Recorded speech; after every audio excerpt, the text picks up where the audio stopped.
Next question is from Tax-Free Mitt. What advice do you have for someone who tends to hop between training programs and diet plans?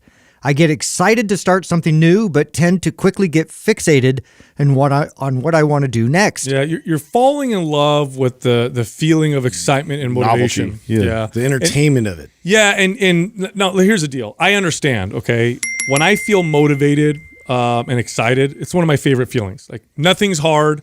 Everything's easy. I got all the energy in the world to do all the stuff that I need to do. I've never had to, really convince a client to work out when they were motivated. It just happened. I've never had to convince a client to eat right when they were motivated. It was when that feeling went away that we start to see some of the challenges. So the problem here with the person asking this question is you're so in love with the excitement and motivation that when that fades, well, that's it. What do I do next? Because now that's gone. In my training career, what this usually looked like was a person that would sign up for a marathon and then a triathlon and then obstacle course race. And then it's like they always had to sign up for something in order to keep themselves, working out. And that was just a losing strategy at some point. So what you need to do is develop the skill of discipline and consistency and trust the process. Now, what does that mean? That means that when you follow a program, let's say you follow MAPS Anabolic, right? MAPS Anabolic is broken down into 3 phases. I can guarantee you that almost everybody who follows MAPS Anabolic is going to like one of the phases over the others. Mm-hmm. Okay, it's just the way it is. Like, I love phase 1. I like the heavy training. I like the low reps, right? Phase 3 with the supersets and the faster pace, like that's my least favorite. But if I follow the program, I go all the way through. I trust the process because I know the value that it'll provide. And ultimately, gives me much better results doing that. So, I have a little challenge to that. You necessarily don't have to. You could still continue to do this way. But it really is the difference between exercising and training. If you are going to the gym and you're bouncing from routine to routine and you're trying different stuff out all the time and you seek this novelty every time you go to the gym and you need that for motivation to get you in the gym and exercise, then fine. And if you're content with where your physique is at, where your strength is at, there's nothing wrong with you exercising like this, But if you have goals in mind and you're trying to improve strength, you're trying to build muscle, you're trying to change your body composition, then you want to follow a training routine. You want to follow a program and you want to stick with it, or else you're just burning calories. You're just burning calories, stimulating muscle. Yeah, I guess better than nothing. Right, with no rhyme or reason. And again, if this person is in a place where they are content with their performance, their health, their strength, their aesthetics, if they're happy with all that, then it's actually not that big of a deal. If this is what gets you, if trying a new program out every fucking week is what gets you to go to the gym, then by all means, but you have to understand that you're not being the most effective by doing that. And you know what the problem is that they don't tend to, what this tends to lead to, in my experience, is not every week I'm trying something different. It's I try something different, try something different, try something different. Nothing excites me, I stop. Yeah. And it's on, off, on, off. It rarely looks like something new every single week. Usually it starts that way and then it becomes like nothing is sparking this in me and now I'm going to stop completely. Yeah, and I guess sort of like to both your ideas, like it's obviously very important for you to be specific at what you're doing in terms of training towards a goal.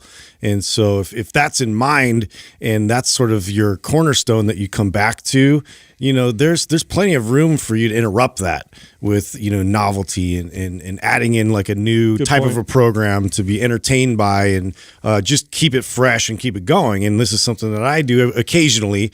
And this is why I got into like unconventional tools or methods or learning something that I could then adopt and then incorporate into my meat and potatoes program so it's not so stale. But at the same time, this is what's moving the needle. And so for me, like I have to learn how to just be disciplined to come back to that continuously if this is where I want to take, my progress and where I want to take my body. So yeah, to Adam's point of just exercising, there is room for that. If you're talking just longevity and staying healthy and, enjoying just the overall activity of movement, but being specific and having goals and trying to get somewhere, you really do need to narrow it down. Well, that's how I would, if this was a client of mine and they came to me with this problem, that would be my follow-up question. Well, do you want to change anything about your body? Are you happy where your strength is? Are you happy where your body fat percentage is? Are you happy where your performance and strength is? And they said, yeah, I just like to, I'd be like, cool, keep doing your thing. It's not a big deal.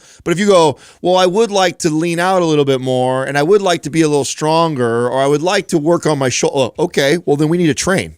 And then one of the things that, and this is where like tracking, I think, has its advantages, is, you know, when I'm trying to train and I'm really trying to achieve a goal, I will focus in on like specific exercises in my program. So let's say you're following MAPS Anabolic, you know, I'll pick like my squat or my overhead press. I'll pick a couple movements, and I'm tracking them, and I want to see week over week progression. And so that is what that'll keep me excited about the next week. Like, oh man, this week I put 5 more pounds on the bar with my push press, or my form got even better, or my range of motion was even better on my squat. So I'll hyper focus on a couple movements within the program that will keep me excited about coming back to that exercise in the following weeks. If you have trouble sticking to a training routine and you know that's what you need to do. Well, I think another good mentality with that is as you're going through your program, like you're noticing where the weaknesses lie and where, you know, the areas you could address to improve in terms of like seeking out another type of a program instead of going towards something that draws you in based on entertainment or something that you really enjoy. Like try and focus it a little bit more on maybe what's really difficult for you, you know, to kind of like change your mindset around that in order to improve the overall. Yeah, and again, this is all assuming that this person's always consistent. And again, in my experience, this particular type of person isn't consistent long term. They're consistent because they're doing all this variety, and at some point they just stop. So yeah, if they were always consistent, coming up with something new all the time, I guess that's better than nothing. But again, in my experience, that tends to not be the case. Hey, if you enjoyed that clip, you can find the full episode here, or you can find other clips over here. And be sure to subscribe.